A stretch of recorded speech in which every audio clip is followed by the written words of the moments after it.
सर्वांना नमस्कार. मिलन अभी आधा अधूरा है या स्टोरीचे 21 एपिसोड यापूर्वीच अपलोड केलेले आहेत आणि घरात पाहुणे आहेत, त्यामुळे हळूहळू बोलत आहे. समजून घ्या. मग सुहाग रात्रीच्या दुसऱ्या सकाळी सगळेजण घरातले रोहित आणि राणीची मस्करी करत होते आणि ती रात्र कशी तरी घालवली एकदाची, म्हणून रोहित टेन्शन फ्री झाला होता.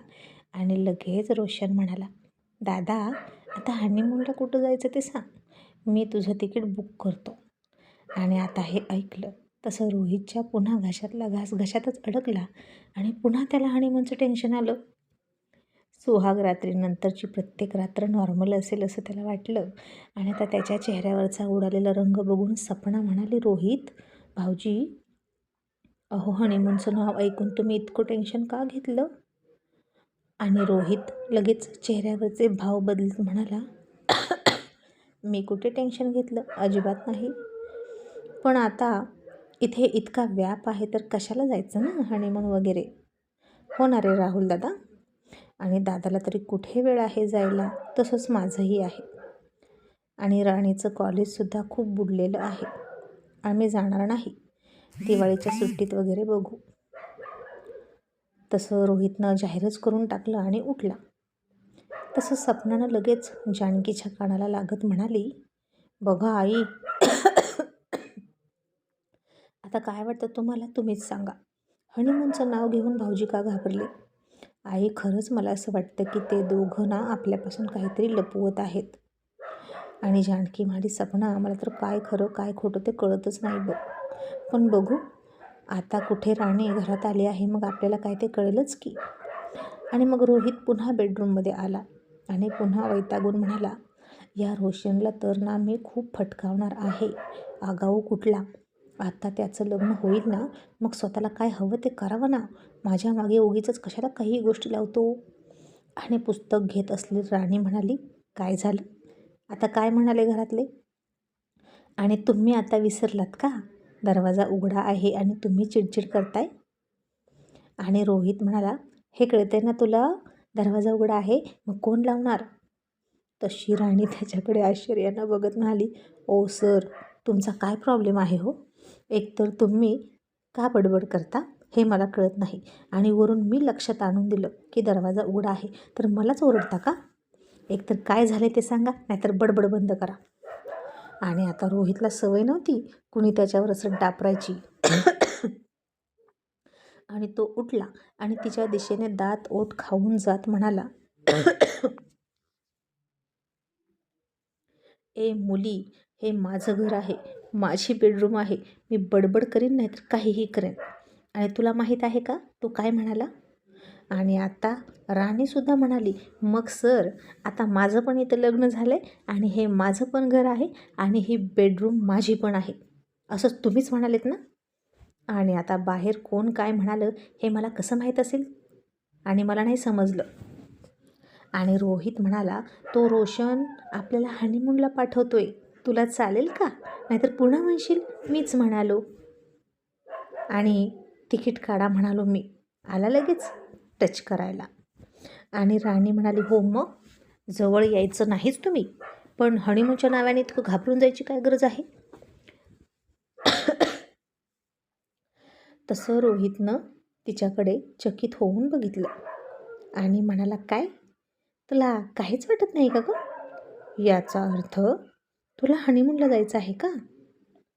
राणी म्हणाली, आता तुम्हीच म्हणाला ना घरच्यांसमोर नाटक करायचं.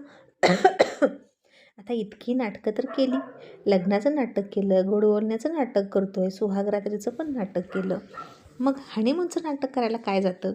इथे जसे दूर दूर झोपतो तसंच तिथंही दूर झोपायचं, सिम्पल. आणि हे ऐकलं तसं रोहितचं सगळं टेन्शनच गेलं आणि तो तिच्याकडे रोखून बघायला लागला. आणि राणीसुद्धा त्याच्याकडे बटाट्यासारखे मोठे डोळे करून बघत म्हणाली, काय असं काय बघताय माझ्याकडे? आणि रोहित म्हणाला, मी बघतोय की विचारानं आणि वयानं कच्ची असली तरी तुझा मेंदू कधी कधी चालतो बरं का. मी तर हा विचारच केला नव्हता की इथे जसे आहोत तसं तिथेही राहू, आणि उगीच घाबरलो. पण जाऊ दे ना, मी तिकडं जायचं टाळणारच आहे. इथं खूप कामं आहेत आणि कामाचा लोड दादावर आहे आणि मी नाही जाऊ शकत. आणि मी तुझ्यासाठी रिक्षा करतोय, ते तुला घेऊन जाईल. आणि दोघेही आता असं म्हणून रूममधून बाहेर आले आणि निघाले. तसं तिथंच उभा असलेली सपना पुन्हा जानकीला म्हणाली, बघा आई, कसे एकामागे एक निघालेत, अनोळखी असल्यासारखे.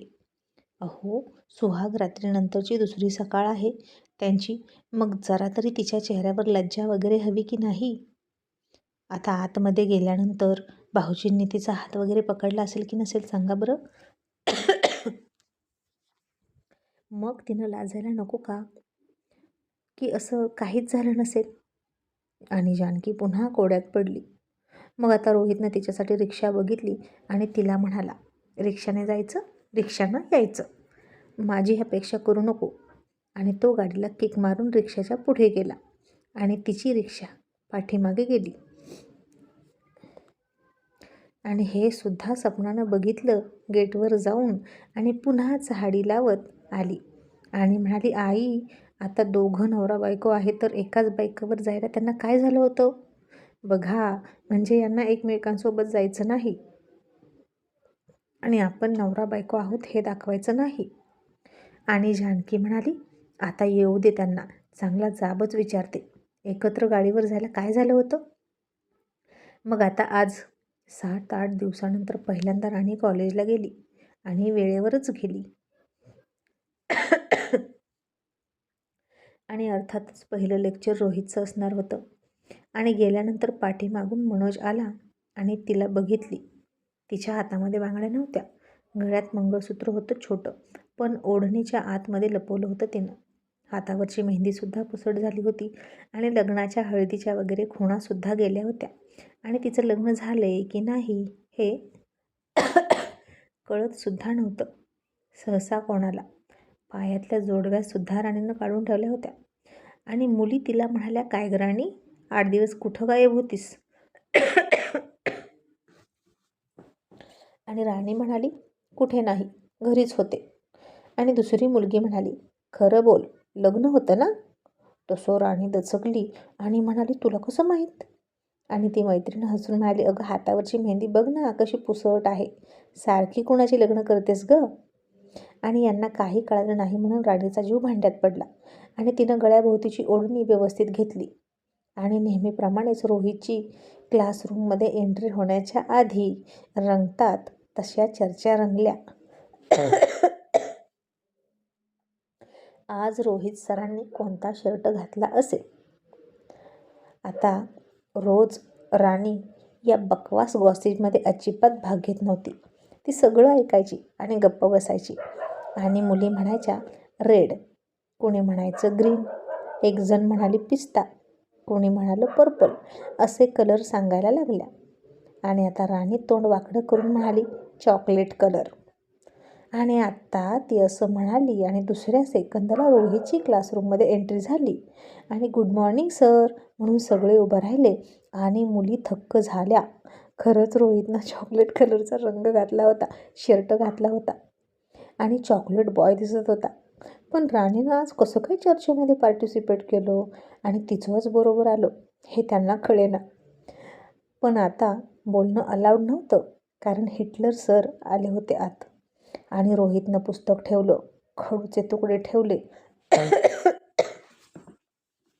नेहमीप्रमाणेच त्याच्या सवयीनुसार त्याच्या शर्टच्या बाया मागे सरकवल्या आणि त्याची सवय हीच सवय मुलींवर छाप पाडायची. असं करताना कसला स्टनिंग, हँडसम आणि हॉट दिसायचा आणि हे फक्त त्याच्याकडे मन लावून बघणाऱ्यालाच कळायचं. आणि अख्ख्या वर्गावरून म्हणजे शेवटच्या कोपऱ्यातल्या शेवटच्या मुलापासून त्यानं पहिली त्याची करडी नजर फिरवली आणि फिरत फिरत ती नजर सगळ्यात पुढे बसलेल्या शेवटी राणीवर आली. तर राणी त्याच्याकडे बघतच नव्हती आणि त्यानंही तिच्याकडे बघितलं नाही. नजर वळवली त्यानं आणि म्हणाला सिट डाऊन. आणि लगेच खडू उचलून फळ्यावर टॉपिकचं नाव लिहिलं आणि काही बोलण्याआधीच वळला आणि सवयीप्रमाणे म्हणाला, कोणाकोणाचा होमवर्क कंप्लीट नाही ते उभे राहा. आणि आता सगळ्यांचा होमवर्क कंप्लीट होता, फक्त राणीचा नव्हता.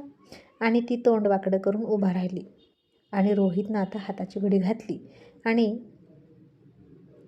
आपलं तिच्यासोबत लग्न झाले, ती आपली बायको आहे, तिला होमवर्क करायला वेळ मिळाला नाही हे सगळं माहीत असूनही तो म्हणाला, मिस मोरे, होमवर्क का कंप्लीट झाला नाही?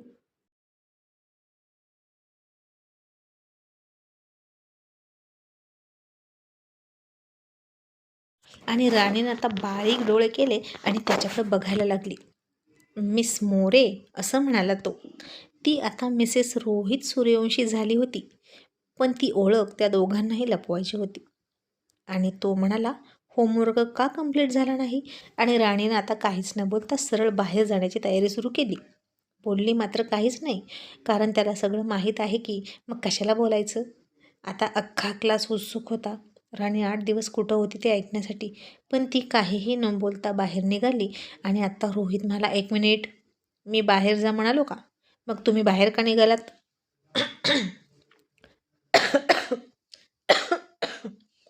राणी आता मागे फिरली आणि म्हणाली, कारण तुमच्या क्लासरूमचा तो रूल आहे ना, होमवर्क नसेल तर बाहेर जायचं. आणि तुम्ही आऊट म्हणायच्या मी निघालेलं बरं. रोहितनं हाताची घडी घातली आणि म्हणाला, त्याची काही गरज नाही, तुम्ही बसू शकता. राणीनं आता चकित होऊन मागे बघितलं आणि म्हणाली, का सर, तुम्ही माझ्यावर इतका फेवर का करता?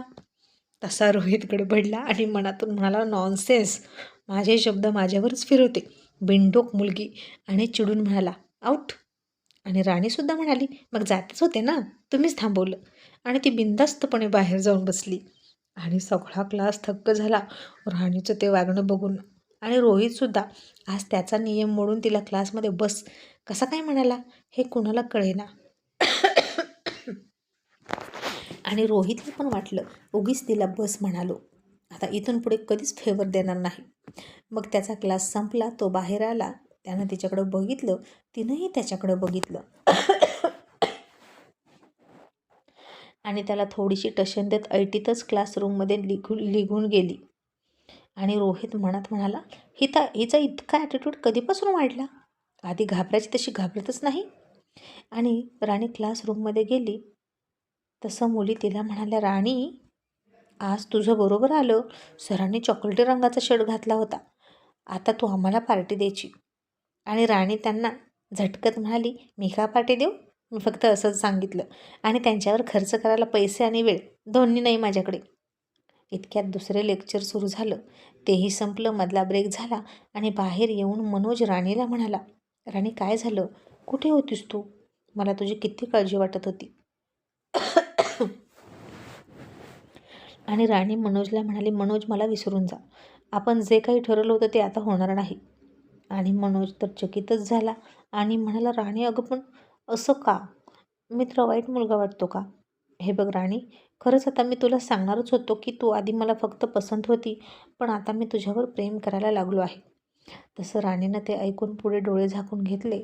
तिला फार वाईट वाटत होतं आणि ती हळूच त्याला म्हणाली, मनोज, प्लीज, तुझ्या ह्या भावना दुसऱ्या कोणत्या तरी मुलीसाठी राखून ठेव. मी त्या लायकीची नाही राहिले आत्ता.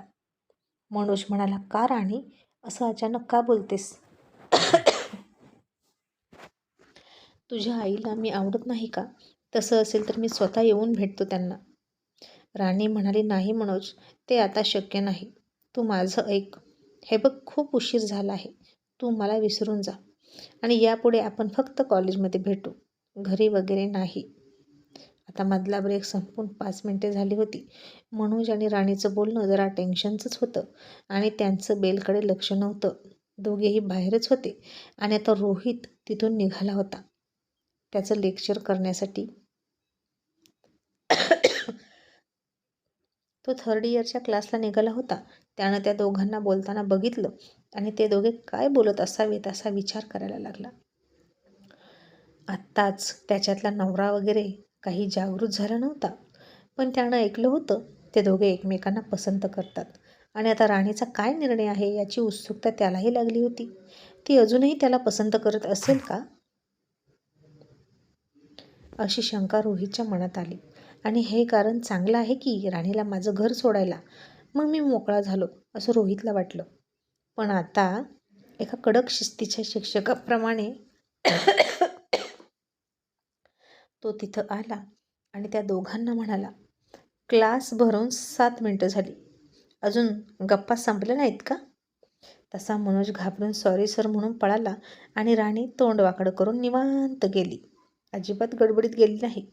मग आता कॉलेजनंतर तो कारखान्यावर गेला. राणी घरी आली, कारण रोहितनं रिक्षावाल्याला सांगितलं होतं तिला घ्यायचं आणि सरळ घर गाठायचं. आणि जानकी म्हणाली, राणी, तू रोहितच्या गाडीवर का बसली नाही? तुमचं नक्की चाललंय काय? नवरा बायको आहात ना, मग एका गाडीवर बसायला काय हरकत आहे? राणीला आता काय उत्तर द्यावं ते कळेना. रोहित समोर तिची खूप जीभ चालायची, पण इथं मात्र गप्प बसायची. आणि सपना म्हणाली, बोल राणी, काय झालं? तुला भाऊजीने धमकी वगैरे दिली का? तुम्ही काय लपवताय आमच्यापासून? आणि राणीला वाटलं की सपना खरंच खूप पुढची आहे. आणि राणी म्हणाली, आई, तुम्हाला सर आल्यावर सांगतील. लगेच सपना म्हणाली, आई, अहो ही भाऊजींना सर म्हणते. आणि जानकी लगेच म्हणाली, राणी, तू कॉलेजमध्ये त्याला सर म्हणाली तरी चालेल, पण इथे त्याला अहो म्हणायचं. घरातला नियम मला बदललेला चालणार नाही, समजलं? आणि राणी घाबरून मान खाली घालून हो म्हणाली. आणि राणी आता रूममध्ये आली, पुस्तकं ठेवली आणि हताश होऊन बेडवर बसली. आणि पुन्हा तिच्या लक्षात आलं की आपण बेडवर बसलो आणि तिला तिथं झोपलेला रोहित दिसायचा. आणि ती पुन्हा तिथून उठली आणि फ्रेश होऊन आली. आता मात्र तिने व्यवस्थित थंड गरम पाण्याचा कॉक बघितला आणि उलटा फिरवला. मग राणीनं थोडा विचार केला की या प्लंबरनं बिनडोकपणा केला, पण सरांना अक्कल आहे की नाही? त्यांना कळत नाही का हे नीट करायचं? त्यात काय अवघड आहे? वरची फक्त झाकणंच तर बदलायची आहेत. आणि हरहुन्नरी स्वावलंबी राणीनं पटकन एक तिथूनच स्क्रूड्रायव्हर घेतला, मोबाईल घेतला, मोबाईलवर सगळं बघितलं, नळ कसा चेंज करायचा. आणि राणीनं गरम पाण्याचं झाकण गरम पाण्याच्या कॉकला, गार पाण्याचं झाकण गार पाण्याच्या कॉकला झाकण लावून बसवून ठेवलं. आणि फ्रेश होऊन आली. आणि मग आरशासमोर गेली आणि हळूच आरशात बघत म्हणाली, आता सरांना अहो पण म्हणायचं का? बरं चल बाई राणी, इतकं नाटक केलं तर एवढं म्हणायला काय हरकत आहे? आणि ती डोळे झाकून जीभ रेटत नव्हती तरी म्हणाली, हो. आणि तशीच डोळे झाकून अहो अहो अहो अहो असं आपली प्रॅक्टिस करत होती दिवसभर. कारण जानकीच्या पुढे पुन्हा चुकायचं नाही असं तिनं ठरवलं होतं. आणि आता राणीला खूप अवघड जाणार होतं 2-2 रोल निभावणं. घरामध्ये नवरा बायको आहे असं नाटक करायचं आणि घराच्या बाहेर नवरा बायको नाही असं नाटक करायचं. आणि दोन्ही नाटकं जमलं तर ठीक, नाहीतर पचका होणार म्हणजे होणार. मग आता रोहित आला, राहुलसुद्धा आला. राणी अजूनही होमवर्कच करत बसली होती. रोहित बेडरूममध्ये आला तसं तिनं पाठीमागं दचकून बघितलं. आणि रोहित म्हणाला, इतकं दचकायला काय झालं? मीच आहे, राक्षस नाही. कॉलेजमध्ये तर इतकी डॅशिंग लुक देते आणि घरी दचकायचं काय नाटक करतेस गं? आणि राणी पुन्हा रागात म्हणाली, काही नाही. आणि रोहित आता टॉवेल घेऊन कपडे चेंज करायला गेला. आणि आता त्याला कॉक बदलले आहेत हे सांगायचं राणी विसरली. आणि रोहितनं थंड पाणी येईल म्हणून गरम पाण्याचा कॉक फिरवला आणि त्यातून गरमच पाणी पडलं आणि रोहितचं अंग भाजून निघालं आणि तो ओरडायला लागला. तसं आता राणी पळतच गेली, सरळ बाथरूम उघडूनच म्हणाली, काय झालं काय झालं? आणि आता रोहितने टॉवेलसुद्धा लावलेलं नव्हतं, तो उघडा होता. आणि त्याचे 6 पॅक बघून राणी जाम लाजली. आणि तिनं स्वतःचे डोळे घट्ट झाकले, स्वतःवरच चिडली, हाताच्या मुठी घट्ट आवळल्या आणि परत आली. आणि रोहित वैतागून म्हणाला, ए मूर्ख मुली, तुला काही अक्कल आहे का? एखादा पुरुष बाथरूममध्ये असताना असं कोण आत येतं? आणि राणीसुद्धा म्हणाली, मग तुम्हाला एखादी मुलगी बेडरूममध्ये असताना दरवाजा लावून घेता येत नाही का? रोहित चिडून म्हणाला, विसरलो मी, तू कालच आलीस ना माझ्या बेडरूममध्ये. इतक्या लवकर तुझी सवय होणार नाही मला, पण तू लक्षात ठेव, समजलं? आणि राणीसुद्धा म्हणाली, आणि तुम्ही पण लक्षात ठेवा, समजलं? रोहितने आता पटकन तो कॉक बंद केला आणि पुन्हा थंड पाण्याचा कॉक सुरू केला. तर त्यातून थंड पाणीच आलं आणि तो फ्रेश होऊन बाहेर आला. आणि असा चमत्कार कसा काय झाला त्याला कळलंच नाही. आता त्यानं तिच्याकडं बघितलंसुद्धा नाही. आणि हे कोणी केलं? प्लंबर आला होता का? आणि नक्कीच आईनंच प्लंबर बोलवला असेल आणि दुरुस्त करून घेतलं असेल हे सगळं, असं त्याला वाटलं. आणि तो असं म्हणाला सुद्धा. आणि राणी आता काहीच नाही बोलली. मी हे सगळं केलं असं म्हणाली नाही आणि गप्प बसली. आणि रोहित आता आरशाकडे निघाला आणि तिच्या बॅगला धडकला आणि तिला म्हणाला, तुझी बॅग ठेव ना तिकडे. राणी म्हणाली, कुठे ठेवू? माझे कपडे आहेत. आणि रोहित म्हणाला, ऐक, आधी तुला ना माझ्या कपाटात थोडी जागा देतो, नाहीतर पुन्हा घरातले संशय घेतील.